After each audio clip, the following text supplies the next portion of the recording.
Welcome to the ProcureTalk podcast, where procurement leaders share their secrets.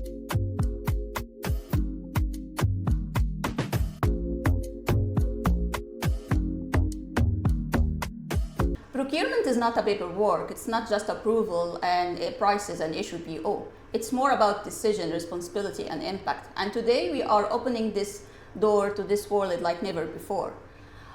Welcome everyone to the very first episode of ProcureTalk podcast.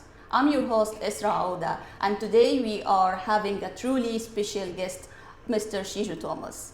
He's actually a powerhouse in procurement and supply chain with 28 years of real and on-the-ground experience.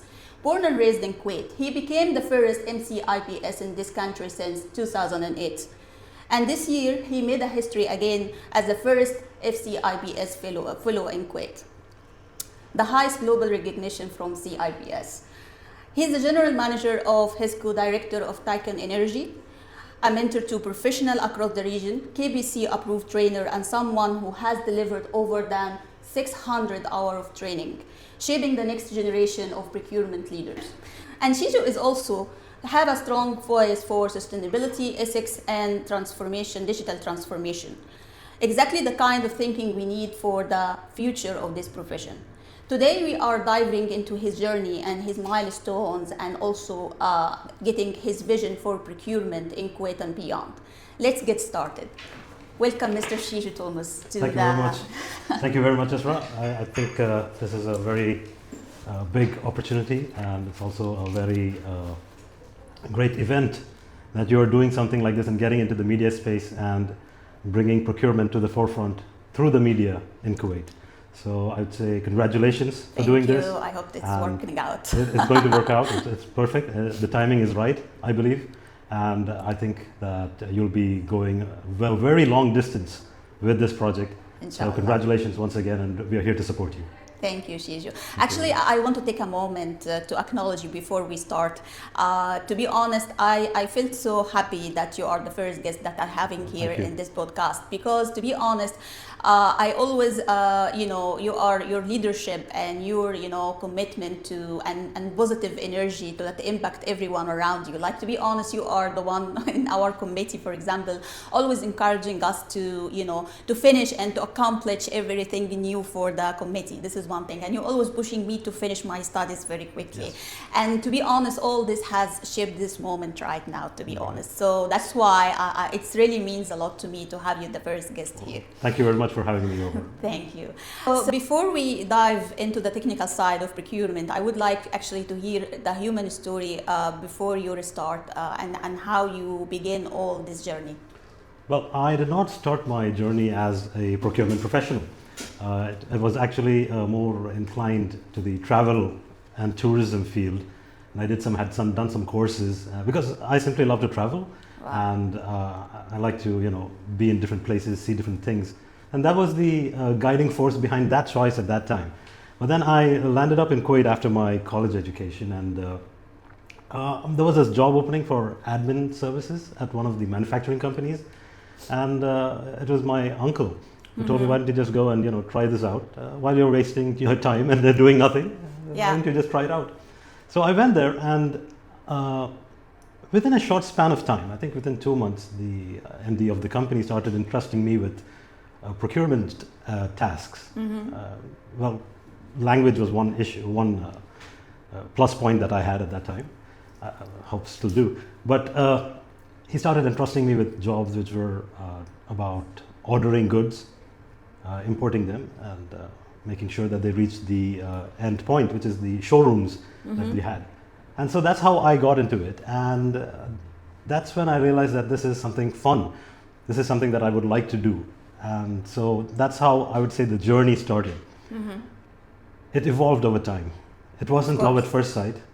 It evolved over time. I started to go through this to various steps, tasks, and I found out that this is a job that I would like to do for the rest of my life. Yeah, so this is, as we said, that defining moment that you realized that... No, that's what I would like to say. It wasn't one defining moment, it was an evolution. Yeah. I grew into that job, and then I grew into the profession. So it took time. It took a long time for me to, be, well, if I have reached anywhere, then to be here at this point it took a long time. It did take time because I had to evolve into it. It wasn't a one-stop, one-shot Yeah. thing. But you, Yeah. you feel that your personality, it came, you feel that you choose this profession because it's like in alignment with your personality Absolutely. and the Absolutely. way, because I always believe in our profession is that personality is how is the personality and how you love, for example, traveling and to be having the strong attitude, the communication, it's Yeah. all shape our profession, Absolutely, right? absolutely. So Yeah. it did align very well with what I thought that I was. Yeah, so great. And looking back, Shiju, what actually were the most challenges that you have faced in your start in Kuwait? Well, as I said, I was still learning into this, into the profession. I was still learning about different things, getting into the profession, learning. And so I started absorbing a lot of the existing practices that were there. And I think I would say was one of the challenges that I faced later on, is how to unlearn certain things Yeah. and relearn new things. So because after I started doing my CIPS courses, I realized that there is a lot better way to do the things that I was doing. And so I would say that was one of the initial challenges, that I had to unlearn a lot of the things that I learned first and then relearn it and do it better. So that was one challenge. Of course, there were a lot of things that an education in procurement showed me that things were being done differently and things could be done better. Yeah. So I realize now that those were the challenges that I had at that time, that things were not being done in a way that would add value. They were being just done as a way of a sort of like a procedure. They were just being done because they had to be done. No, that was later on I realized that was the wrong way to do things. You had to look at a way which would add value, which would bring about change. Yeah. And those are the things that I would say were challenging at first. And actually, you are now pointing in very important point that actually it's everyone in our profession, he need to understand what this kind of procedures and how to add the value of it, because not just to follow the process and that's it. And how also the study, it shaped your also professional life, right? It changed my perspective of procurement, actually. And I'd like to say that when I started, I was purchasing. And then after my courses, I realized that I should be doing procurement and not just purchasing. Oh, yeah. Right? And this distinction is something that's very important, that needs to be made in the profession itself. With everybody who's in procurement, with everybody who's doing purchasing, they need to move into procurement, and that's very important. You hit a very important point. Actually, we're all suffering from either from the profession, some professionals themselves they not understand yet the difference, and how also, to be honest, some they are organization they are perceiving us, right? Yes. So if you can, if for anyone watching us, how you can really explain in a very simple way what is the difference between the purchasing and procurement? Well, purchasing is. I'll start off with purchasing. Purchasing is just about buying something. You're going to be placing order for goods, receiving them, and delivering them. So I would say, in short, that's purchasing. But there's a larger umbrella under which purchasing falls, and that is procurement. Now, procurement is about finding that vendor, studying your market, because now you're looking at a larger scope of things, and then deciding how do you want to evaluate and continue working with those suppliers, placing your RFPs or RFQs, and then evaluating them, choosing the best supplier, awarding a contract. So there's a whole lot of cycle all the way, which goes up to finally disposing of what you have actually purchased. Yes, And this is like actually codified in the SIPS courses. Now, I'm not pushing those SIPS courses, but this is what I've learned, and this is what I believe that every procurement professional should be doing. yes. So it's not just about buying and delivering. No, there's a whole lot of other things which are involved. Yes, I totally agree. You have mentioned now that it's not only one moment, it's defining that when you realize that this is your career you want to dedicate yourself to. So what is the most important, like which stage exactly you feel this, or you had this realization that this is the profession that I want to dedicate myself to? Well, as I said before, I was doing some research because I was always looking for doing something better, doing something differently. And I would say one of the aspects would be finding suppliers, evaluating them, and having start conversations with them, finding out what they do, finding out alternatives. These are all the different kind of things I would say is like, that research part is one of the things which really got me excited, because if I go on a hunt, then I want to come back with something which is, which I can, actually cook. But yeah, so that was what I was doing. I was like hunting for new suppliers. Yeah, challenging you. Exactly. Yeah. Exactly. So that was the challenge. The processes, internal processes, yeah, more or less, I had them written down. I had people follow them, all that I could do. But finding new suppliers, introducing them, onboarding them, trying to make them understand how business works, all these kind of different challenges were there. I think that's one of the important things that we should be, or all procurement professionals should be looking at. Similarly, doing market studies. So it's not just about finding a supplier. Where are you buying from? Those geographies. Yes. How are they going to be affecting your work in the future? So all these kind of things were actually things which helped me to evolve into a better procurement professional, and also helped me to evolve into that profession. Yeah. Yeah. Yeah, clear. So actually your journey shows the commitment, the evolving, and this is actually bring us to one of the most important, biggest milestones, which is the FCIPS designation. So for who's watching us and who don't know exactly what is FCIPS and why is it significant, can you please explain to us more? Well, yeah, sure. The FCIPS, or the Fellowship of the Chartered Institute of Procurement and Supply UK, is the highest level of membership that can be awarded to a member. Of course, so before that, we need to go back to see membership. Membership is awarded to those who complete their level 6 exams, or through the management entry route, which is again for senior professionals. Yeah.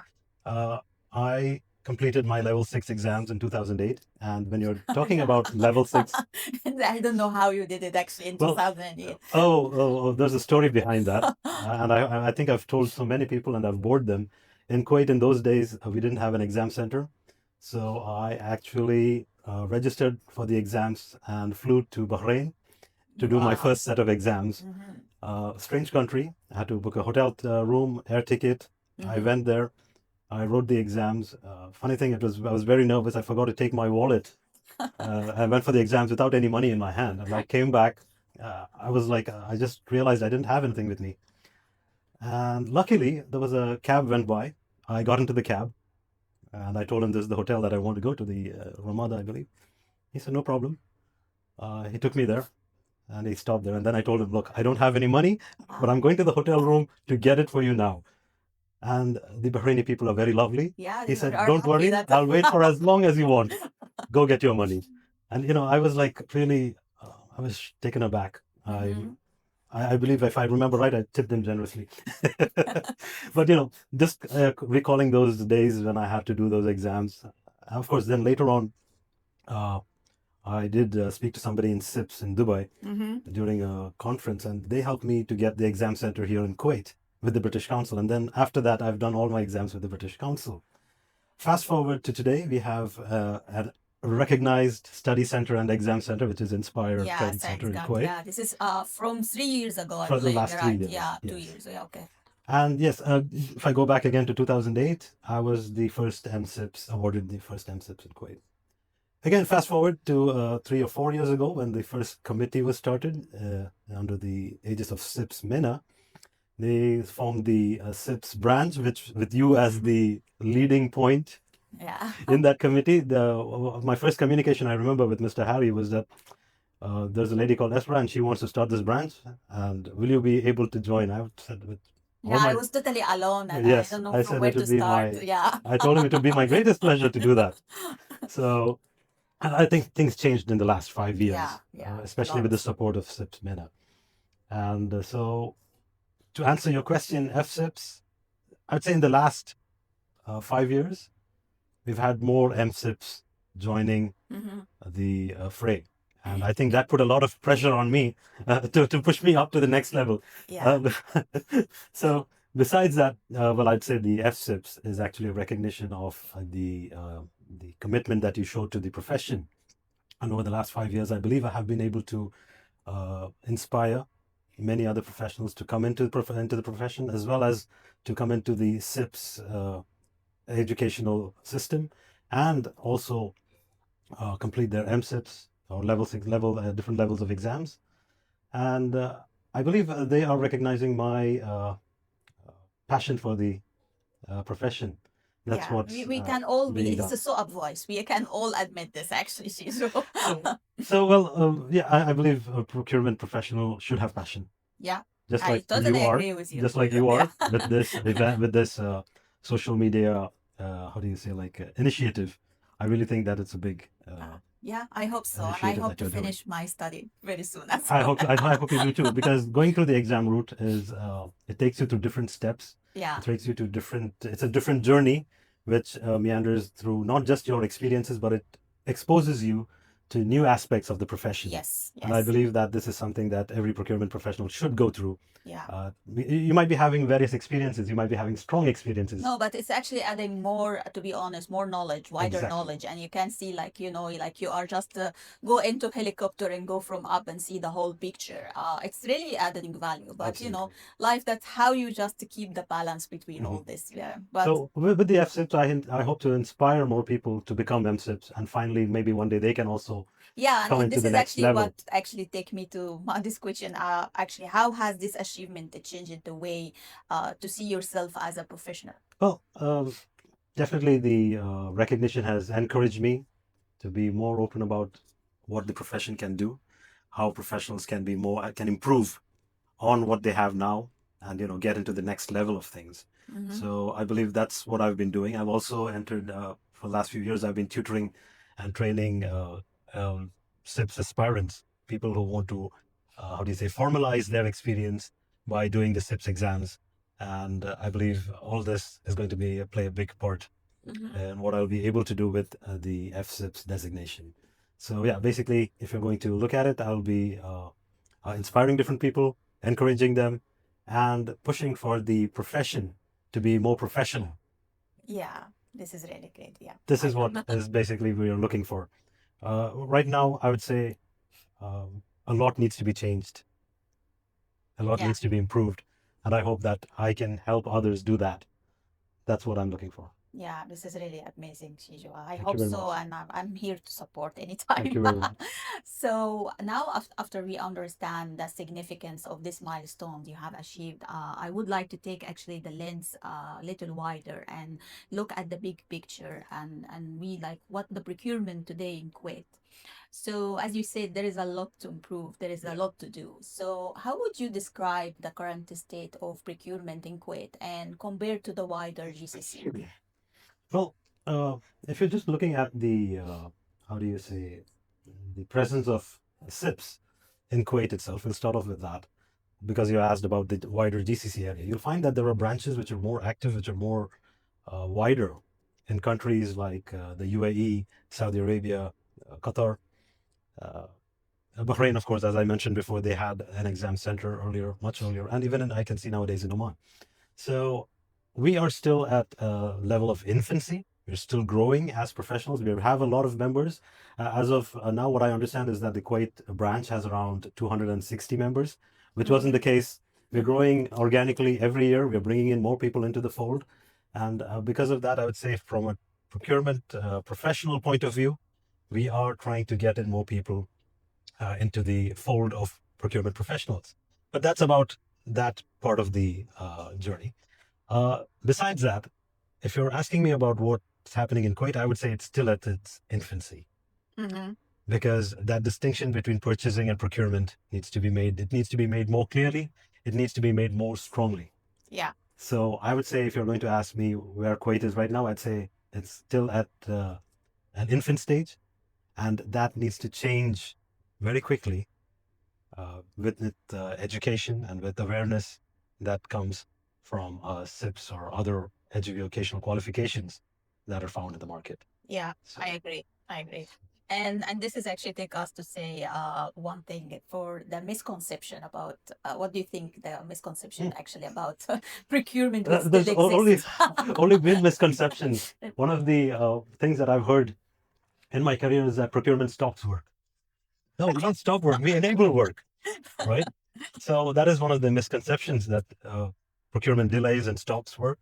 Uh-huh. So that's one Yeah. thing. The second thing that I've heard is that We are just paper pushers. We're just sitting there to make their lives difficult by creating more paperwork. More paper, yeah. I'd like to, add a little more to that. That's not what we do. Let me tell you that when a company or when an organization purchases something, procures something, they are creating a liability for that organization. What procurement does is derive value from that liability. We do magic. We're pulling something out of thin air. Yes. This is what a procurement professional does. We derive value from a liability that has been created. Yeah, and they always say like price is what you pay for, and the value is what you get. Yes. And we always, as a procurement professional, often under pressure to balance between, because all the people say, yeah, the triangle. It's not only about triangle, price, quality, speed, but the most important thing also the value. So how do you actually navigate these trade-offs? Well, see, I think because it's still in its infancy, people don't realize the value that can be derived from this. And we've been talking about value. We're not just talking about price or the how do you say, like, getting speed. No, one of the things that I tell all my students, I tell them during my trainings, during my SIPS courses, wherever I go, one thing that I advocate is the 5 rights of procurement. Yeah. That's one way that we can do that. Besides that, the procurement professional is the one who's looking at risk. He's looking at supplier evaluations. He's looking at ESG. He's looking at ethics. These are the things that a procurement professional is actually doing and deriving value. It's not just about the price. Exactly. We're looking at the environment. We're looking at our suppliers. We're looking at our suppliers. We're making sure that the supply chain remains sustainable. It remains continuous. It's not disrupted. Upstream and downstream, you have to look Every which at way. all aspects. Every which Exactly. way. So we look at it from a holistic point of view as procurement professionals. Yeah. But another person need not understand this. They would be, the end user would be looking at fulfilling their requirements. And pretty much that's it. Once it's satisfied, they would close their eyes and they would move on. But that's not what a procurement professional does. Exactly. For him, that journey doesn't end there, right? Yeah. So just like, salespeople, they have this saying that they're only as good as their next sale. We are only as good as our next purchase, because we need to have a longer vision for the government, for the organization, right? We need to have a longer vision for the organization. Work And with that's a what we have. strategy. It's not only Exactly. just to buy stuff and that's it. It's not Exactly. only about price also. It's about all the aspects and what our organization aim to achieve. Absolutely. We need to be on the same picture, right? And so if you're going to, let me cap it off by saying that in Kuwait, it's still tactical, it's not Yeah. strategic. Yeah. That's a big aspect. that And we're I believe finding. it's not in Kuwait only. You remember when we actually, even in the other events, we meet others from the other GCC countries, they also suffering and having the same. Yes. It's dependent on how the organization itself see the procurement function within Exactly. it, right? Exactly. Yeah. But still, I would say that, it's the procurement professional. We all need to take responsibility for our actions. And as procurement professionals, it is each and every professional's responsibility Yeah. to make sure that we move from the tactical space, transactional space, to a more strategic space. Exactly. Okay, so Shiju, you have seen procurement from many angles, like from the leadership angle, from the training, and also the transformation. So actually, I would like to explore more deeper insights, about our profession. For example, what actually was the toughest ethical decision you have ever faced, and how you handle it? Well, ethical decisions. That's. I don't know if I should be saying this on air. No, there were challenges when upper management had certain, let's say, interests in doing something, and those. Believe me, this is your answer. It's really will inspire a lot of professionals, because this is one of the most important things we all face every day. Finally, I mean, it was, how do you say, communicated to me that the decision would have to be taken towards a particular supplier. Wow. Yeah. Yeah, and that was a tough spot for me, because we had already identified the one who would be adding more value. That was a challenge, and I had to pull out so many rabbits out of my hat to convince management that there was a better choice. Mm-hmm. It took me a longer time. It took me multiple attempts. I had to show them different kinds of monetary value and calculations, but finally they bought it. I mean, like, I was lucky when it came to that particular decision. I was really lucky that it was listened to. I believe also this is show how you are committed to the ethical part, because this is drive you to go far. Yes. Because maybe someone else said, "Khalas, this is by the top management, let's take the decision and that's it." But this is show how you are committed to this, and how we should all, as a professional, actually to put it always in front of us all the time. Yes. So. It took a lot of communication. It took a lot of permutations and combinations, but sticking to it. Maybe the ultimate, how do you say, like, action would be to keep me away from that particular deal, but they didn't. They listened to me, and I think I'd like to thank my previous employers, management, and many mentors who I had for listening to me, actually. So kudos to them. Great. And one question, if you find procurement disappear tomorrow, what do you think the organization miss the most? Well, first of all, they'll be going into chaos. It will be totally chaotic. Okay. Good. I hope that everyone hear this very quick, very clearly. Because I say procurement is the glue that holds holding to everything together. With the policies and procedures, at least at a very basic level. The procurement professionals who are following those policies and procedures are then going to communicate and make sure that all these things are being followed. We derive value. We make sure that risk is minimized. We are following the strategic initiatives. So we do a lot of things. Exactly. We do a lot of things. And if procurement were to disappear tomorrow, it would clearly put the organizations into chaos. Everybody would be doing what they like, purchasing whatever they want at whatever price they like, at whatever terms and conditions they like. And that would be the end. It would be chaos. Of course. In one word. Of course. I totally agree. What is the strangest or most unusual procurement request you have ever actually seen? Well, I was working for a telecom company, and I had to procure boat parts. Really? Yeah, I mean, I think that was the strangest request that I would have to say. The rest, everything else was more or less, it has been in line with what a procurement professional was expected to do. But this came out of the blue. Again, upper management. Believe me, we all face this strange requests every day. So this was a strange request, and again, it diverts you from your track. You'd be having multiple balls up in the air, juggling them. Then finally you get this, somebody has thrown a stick into the whole thing. And you follow after that. So I would say that was one of the strangest ones, because it was not a category that we had planned for. Yeah, of course. And did you ever see this end user? He's always give you a picture and he tell you that I want this. I've seen worse than that. I won't name the company, but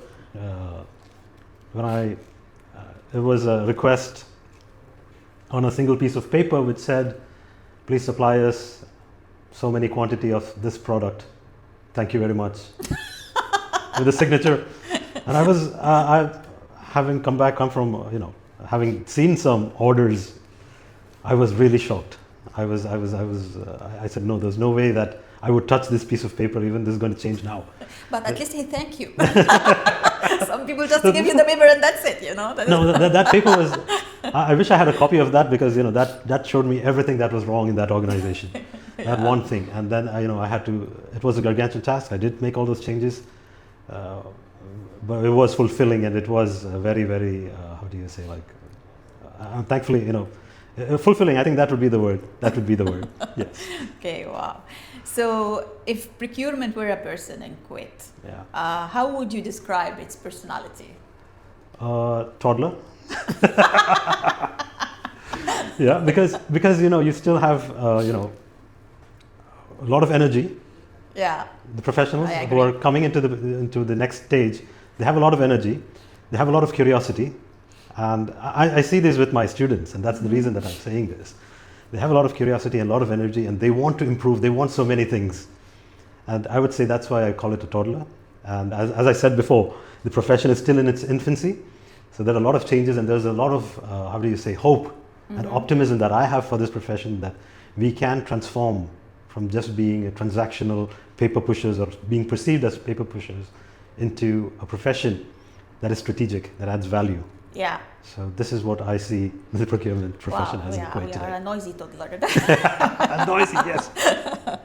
Okay, so this is actually a question is very close to my heart, because I always believe that to be have a different and to be unique in your profession, there is always something outside this profession that is actually motivate you and made you actually a stronger professional. So what do you think, Shiju? What is something outside the career make you a stronger professional? Well, I'd say, I run 5 kilometers a day, and it didn't start out like that. I started walking, and then I realized walking wasn't doing anything for me, so I started running 100 meters every day. So it was, incremental improvements that I did. Yeah, I wish to do the same. And now I can easily run 5. I'm looking at improving 5 to 6 and so on. Yeah. Similarly, I do cycling. I started out with 4 kilometers. I remember passing out the first time I did in August. This was like a few years ago. Now I've done over 30 to 35 kilometers. Wow. Yeah. In the stretch, and I'm looking at. No, but that's nothing. That's nothing. Not for me. That's nothing. I see cyclists during the rides. I meet people who've done 100 when I'm still at 25. So yeah, but at least you are in the way. I'm looking at those people as inspiration, and hope to do a larger or longer ride someday. Yeah. But so it's the different experiences that you have in life that shape you to be a better professional. Yeah. And we need to be aware of those things which are happening in our life, which we can emulate. So what I would say is incremental improvements that we need to look at to keep changing and to help others to change for the better. So that's what we should be looking at. Wow, great. So those insights actually show us how the profession shape us and how we shape it.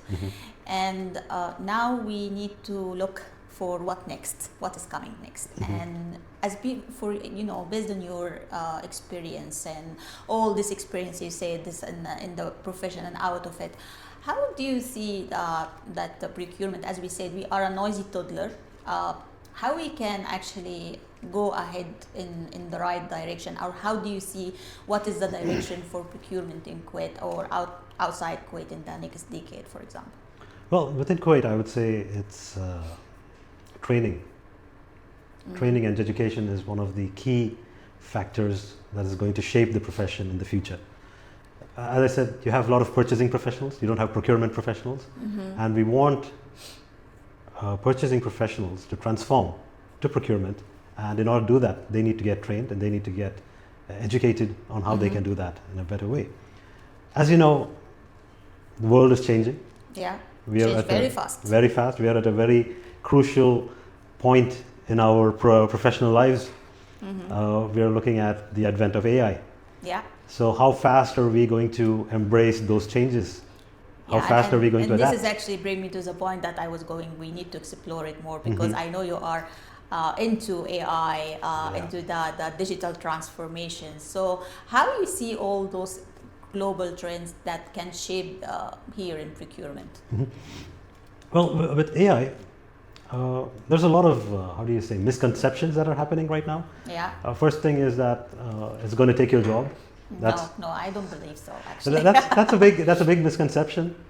The second thing is that there are a lot of hallucinations because even AI is at its infancy.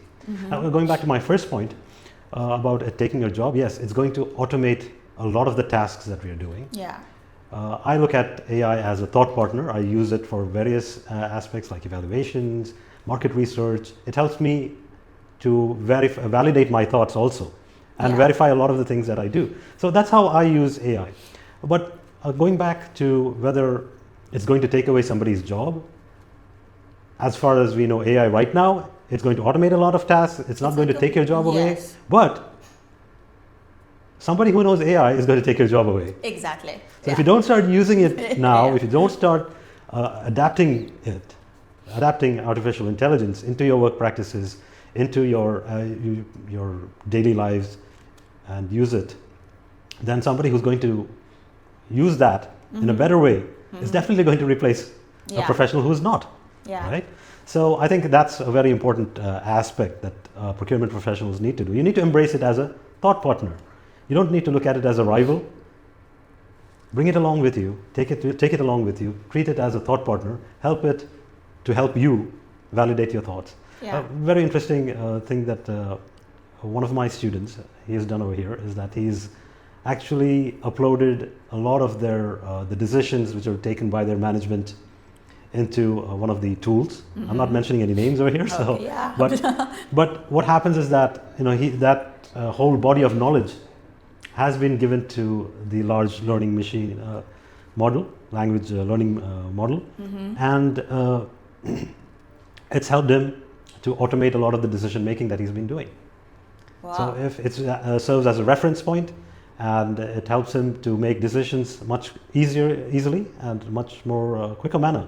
Yeah. So, but it's actually a great tool. Like they can solving the problems, okay, like based on how the machine learning. Yes. But in the end, also as you said, you need to take it as a partner, because I don't, you know, it's depend on what that kind of data you feed it, and also you need to also validate all the data you receive, yes. because you cannot just take it No. by grant. That is the right thing, right? At this stage, you shouldn't take it for granted because there are a lot of hallucinations. You find that AI is making things up. Yeah, and sometimes it messes up. It does. It Yeah, does. yeah. And you'll have to point that out to the AI, and well, the AI tool will apologize, very polite, and say that okay, it'll do that for you again. But I'd say keep an eye on that. Please verify whatever it's throwing out at you. You need to be aware. Also, don't trust it blindly. Not yet, anyway. Not yet, anyway. Yeah. And also, as you are into sustainability, do you believe that in one day we can have the sustainability process here embedded everywhere? A lot of the government organizations, at least in the oil and gas industry, are looking at sustainability. They are looking at recyclable materials. They are looking at a lot of aspects with sustainability. And when you're looking at sustainability, it's not just about making sure that your suppliers are sustainable. No. From the from the ESG aspect, you also need to make sure that your suppliers are sustainable from a financial aspect, and you need to make sure that they are going to be around to do business with you for the next few years. Yes.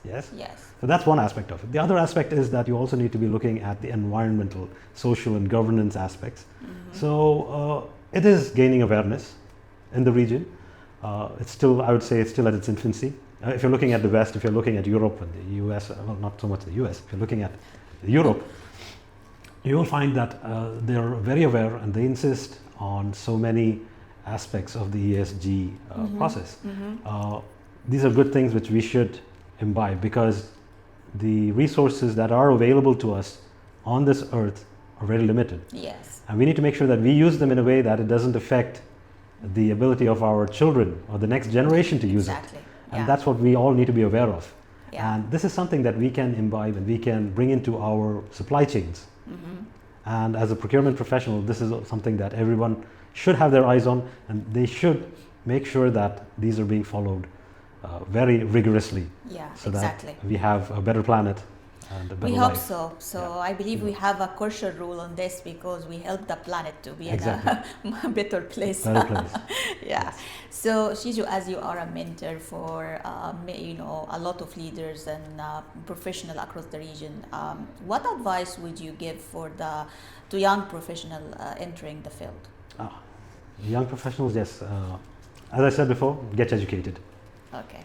Being educated is going to change your lives. It's going to change the way that you look at things. It's going to change the way that you approach your profession and your daily routines. It's going to change everything. So it's not just about, that's not what our profession is about. It's not just about pushing paper, not about stopping work, not about being, a clerk. No, it's about being strategic. That's what the procurement profession is all about. Yeah. And that's what young aspirants, young entrants into this profession should be looking at. Right. Yeah, and actually, if you give us very simple direction, because a lot of people I meet, especially the younger one, that they don't know from where to start. What is the right advice? Like if he want to educate himself, for example, what is the tips, for example, that you can tell him that okay, can help you very easily? Well, I'd say the easiest resource to go to would be the SIPS, the Chartered Institute of Procurement and Supply. They provide us with qualifications, not certifications. You'll find that a lot of other institutes are out there which provide certifications. Certifications definitely would help professionals who are who've been in the job for some time, and maybe that's all they're looking for. But if you're looking at a qualification, then SIPS would be the right place to go. It's not, how do you say, like I wouldn't say it's easy, but I'm also going to say it's not difficult. As long as you have an understanding of what the profession entails, as long as you have an interest, as long as you have the passion or the energy for it, I would say go in for a qualification. It's going to take time, sure. Yeah. But whatever you put into it, it's going to bring out and it's going to give it back to you. Exactly.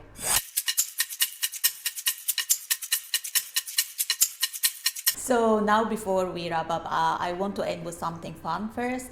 This is something called, I call it actually firefighting round, because I believe all procurement professionals, they are always in the firefighting mode. So it's a quick question. This is to get your spontaneous thought, no overthinking. Try not to. Whatever is just to come across your mind, the first thing you just say it, okay? One word that describes procurement today. Today, purchasing. That's the word that's going to describe procurement, because that's what a lot of the organizations are doing. That's what a lot of professionals are doing. And if you're going to look at procurement, you'll find that this is what people are doing, and they need to move from this transactional, small, itsy bitsy part of procurement into a strategic aspect. I totally agree. Biggest supplier headache in Kuwait: price, lead time, or compliance? Price. Why? Everybody's talking about price. That's what the whole focus is on. I don't know why. I know why. It's because they're not focusing on it. I said no overthinking. Why though? It's because the awareness of the value that can be derived from a procurement process is just not understood by the professionals. So the first thing that everybody focuses on is price. Exactly. So I can think imagine. that's the whole focus. I totally agree. When tenders are delayed, escalate, negotiate, or improvise? Improvise. Yeah, I agree with you. A book, resource, or mentor that shaped your thinking? Well, there's not, how do you say, too many, I would say. I would like to hear it. Well, I'm a big fan of Star Trek. Okay. And there's this book on the Star Trek economy, which I keep forgetting the name though, bad memory. But this is well, I'll just go back to Star Trek. I think that's the best example of things. There are so many devices or so many aspects of life which this TV show had put out in 1960s, and a lot of those things were copied. For example, the Motorola StarTAC phone, which was a foldable phone, it was totally inspired by the design that they had in Star Trek. Similarly, there's now scanning devices. A lot of things which came out from the imagination in those days are now being seen as, how do you say, coming into reality. 3D printing, for example, right? That's going to change manufacturing. It's already started. They're doing a lot of different experiments, finding out new discoveries every day on different kinds of materials that can be used, different kind of processes that can be used. So this is one aspect I would say is, is affecting manufacturing, and therefore it's going to affect procurement. So what happens with the Star Trek economy is that people don't go after money. People look at aspiring for higher things like exploration of space, etc. Which is what Elon Musk is doing now. He's like basically going out into space. Yeah. Those aspects have changed. So I believe that it's these kind of things that we should be looking forward to. We have artificial intelligence, we have robotics, we have Bitcoin or cryptocurrency. So a lot of these technological changes that we are seeing within our lifetime is what's going to influence our profession also. Exactly. Yes. Yeah, and this is what I believe that it's how do you say, it sort of influences my thinking that the way that we are looking at things today, 10, 20 years down the line is going to change. Yeah, I agree. Futuristic. So. Wow, interesting. If procurement in Kuwait had a fire alarm button, what would it be labeled with? You're late. Okay. No, because a lot of the people, they come to procurement and ask us to do something at the very end. And that's when we start doing the firefighting. And before they press the firefighting button, they need to realize that they're already late. But they don't realize that. Yeah. Yeah, because now procurement professionals are not allowed to do anything. All they can do is negotiate a bit and then sign off on a paper which says that, okay, procurement also looked at it. But there were a lot of other things that need to be done before that. Exactly. So I would say that label should be there, you're late. I totally agree with you. I So- believe I won't just put it in somewhere in my room because we always I found every day I receive stuff, Isra, we need it today. Come on, you are too late. Exactly. I used to have a board in my office which said, lack of planning on your part does not mean an emergency on my part. Yeah, You- exactly. Other departments need to plan ahead and they need to get us on board. They need to involve us at the beginning as procurement professionals, and we will do a good job for you. I can assure you that. Yeah.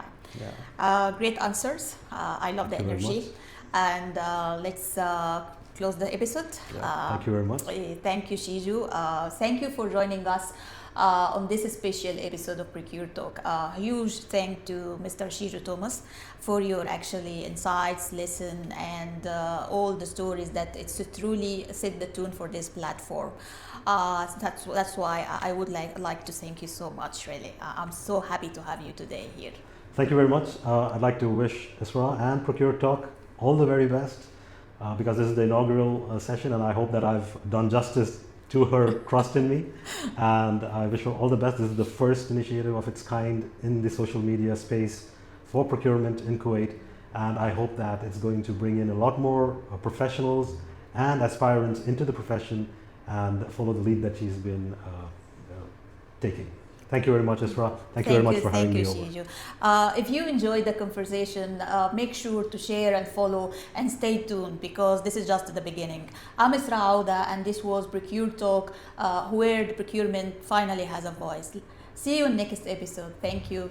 Thank you very much.